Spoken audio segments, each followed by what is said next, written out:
नमस्कार।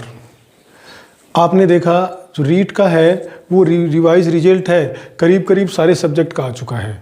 यानी पहले आप 4 सब्जेक्ट का देख चुके हैं और कल आपको 3 विषयों का और रिवाइज रिजल्ट देखने को मिल गया था, जिसमें हिंदी थी, संस्कृत थी और अंग्रेजी विषय भी थी। मैंने भी अंग्रेजी विषय से एग्ज़ाम दिया था और कल जो 2 गुना की लिस्ट में मेरा भी नाम आया। यानी पिछली बार जब 2 गुना की लिस्ट आई थी उसमें भी मैं सेलेक्ट था और अब की बार भी सेलेक्ट है। जो मेरिट रही थी वो आपने जैसा कि देखा था, मेरिट जो थी उसमें मैं पिछली बार मेरे 190 पूरे थे और मेरिट ओबीसी की जो मेरिट थी 2 गुना की वो 179 थी। यानी मेरे 11 नंबर ऊपर थे और जिससे मुझे कंफर्म ये लग गया था कि मेरा सिलेक्शन हो ही गया, क्योंकि मेरिट से 11 नंबर ऊपर बहुत बड़ी बात होती है। यानी जब रिजल्ट आया था तो मैंने ये देखा था कि 11 नंबर ऊपर आने का मतलब मेरा सिलेक्शन मैंने कंफर्म ही मान लिया था। बाद में जैसे जैसे समय बीता, टाइम के बाद मैंने देखा, सारा मैंने विश्लेषण किया। यानी उस पिछली जो सरकार थी जिसमें 2 गुना की मेरिट पहले जारी की जाती थी, उसके बाद 1 गुना की जारी की जाती थी, उसका पूरा विश्लेषण करने के बाद मेरे समझ में आ गया था कि अब मेरा सिलेक्शन नहीं होगा। मैंने अपने सभी जो दोस्त थे सबको कह दिया था कि मेरा नंबर नहीं आएगा। तो सबने कहा कि तुम मेरिट से 11 नंबर ऊपर हो, ऐसा कैसे हो सकता है कि तुम्हारा नंबर नहीं आए। मैंने कहा मैंने जो भी पिछली जो सरकार की जो मेरिट बनी थी, यानी 2 गुना की मेरिट बनी थी, उन सब का विश्लेषण किया है और उस विश्लेषण से मैंने ये पाया है कि उनका मेरिट बनाने का तरीका क्या है। यानी 2 गुना से 1 गुना मेरिट कैसे बनती है। तो कल जो रिजल्ट आया है, सबसे पहले हम अंग्रेजी विषय की बात कर लेते हैं, उसके बाद मैं आपको अगले वीडियो में आपको दूसरे विषय हिंदी और संस्कृत का भी विश्लेषण कर देता हूं। देखिए, वैसे तो ये सिर्फ एक अनुमान लगाया जाता है, पता नहीं रहता मेरिट क्या रहती है। फिर भी हमारा जो थोड़ा सा एक्सपीरियंस होता है, यानी पिछले 10-12 साल से हम एग्ज़ाम दे रहे हैं और हम जो एग्ज़ाम देता है वो कैंडिडेट बहुत ध्यान रखता है। यानी जैसे मैं पिछली बार 2 गुना में सेलेक्ट हुआ था, एक बार के लिए तो मैं बहुत खुश हो गया था सारे खुश हो गए थे, लेकिन बाद में मैंने विश्लेषण किया तो बाद में पता चला कि ये मेरिट बनाते कैसे हैं। तो जहाँ तक देखो मेरा सवाल है, वैसे तो कंफर्म मेरिट तो फाइनल वही होगी, लेकिन जो मैंने मेरिट देखी है उसके हिसाब से मैंने अब जो दोबारा मेरिट आई है उसका भी विश्लेषण किया है। यानी उस विश्लेषण में भी मैंने देखा है कि किस तरह से मेरिट नीचे उतरती है, नीचे उतरने मतलब आगे बढ़ती है। मेरिट जो है किस तरह से आगे बढ़ती है। यानी हमारी जो मेरिट है वो आप जैसे कैटेगरी के हिसाब से डिवाइड करके देखें तो मुख्यतः जनरल के बाद ईडब्ल्यूएस भी आ गया, अब उसके बाद ओबीसी, एससी, एसटी, वैसे एमबीएस बहुत सारे और भी होते हैं, लेकिन ये मुख्य हैं। यानी सबसे मेन की अगर बात की जाए तो ये 5 ही जो है ये सबसे मुख्य है। यानी इसी की मेरिट सबसे ज़्यादा ध्यान की जाती है और इसमें सबसे ज़्यादा जो है, जैसे मैंने एग्ज़ाम दिया था ओबीसी से, तो ओबीसी की मेरिट सबसे इम्पोर्टेंट होती है। यानी ओबीसी की मेरिट आजकल जनरल से भी ज़्यादा इम्पोर्टेंट है। तो ये जो मैंने विश्लेषण किया है, मैं आपको अपनी तरफ से मेरा एक थोड़ा सा एक्सपीरियंस बताता हूँ। आप इसको वैसे अगर कोई इस मेरिट से अगर बाहर हो रहा है तो उसको अन्यथा ना ले, क्योंकि मेरिट में कुछ भी हो सकता है। ऐसी बात नहीं कि मैंने जो कहा है वही फाइनल है। कोई बेचारा अगर 1 नंबर से नीचे, तो मैं खुद ही नीचे रह रहा हूँ, यानी इस मेरिट से मैं खुद भी नीचे हूँ। पिछली बार तो मेरे 190 बने थे, अब जो एक क्वेश्चन सही हुआ है 1 नंबर और मान लो 191 हो जाएंगे, 192 हो जाएंगे। मैं खुद मेरे विश्लेषण की मेरिट से बाहर हूँ। ऐसी बात नहीं कि मैंने अपने हिसाब से बनाया है।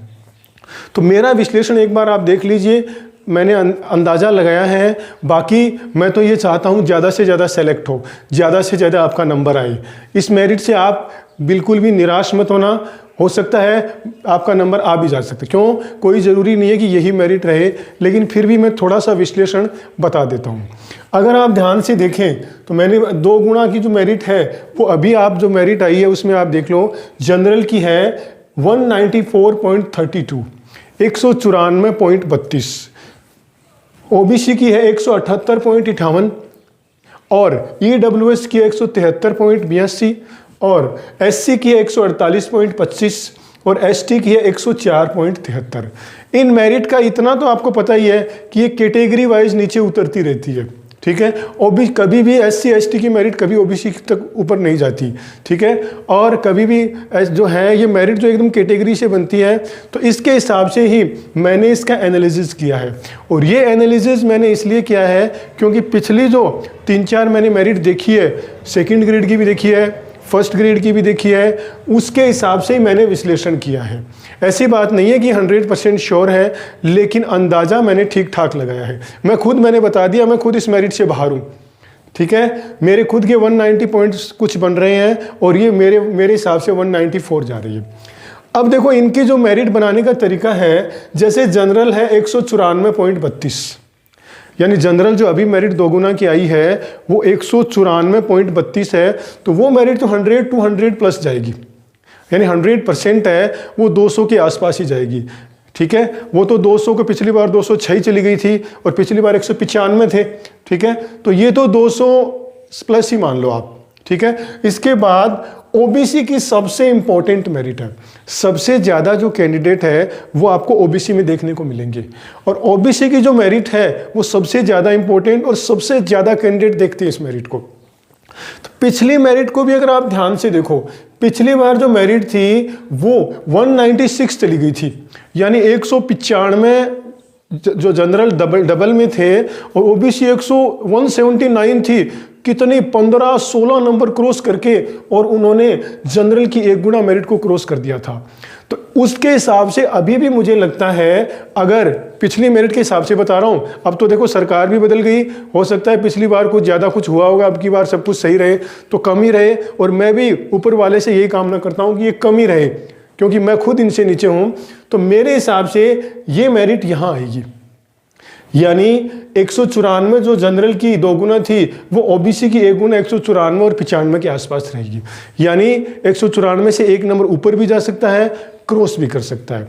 ये विश्लेषण मैंने देखा था कि जो जनरल की मेरिट है 2 गुना, वहाँ 1 गुना OBC आती है। उसके बाद OBC जैसे मैंने बता दिया 194 195। अब SC की जो मेरिट है वो 148 थी, इसमें इतना विश्लेषण काम नहीं करता। मेरा जो विश्लेषण था वो OBC तक ही था, लेकिन इसमें इतना अंदाजा लगा सकते हैं कि ये इसके आसपास आएगी, इससे नीचे ही रहेगी, 175 मान लो, 174 या 100, यानी 175 के आसपास रहेगी। यानी ये जो मेरिट है 178 वाली जो मेरिट है ये इसके आसपास यहाँ आके रुकेगी।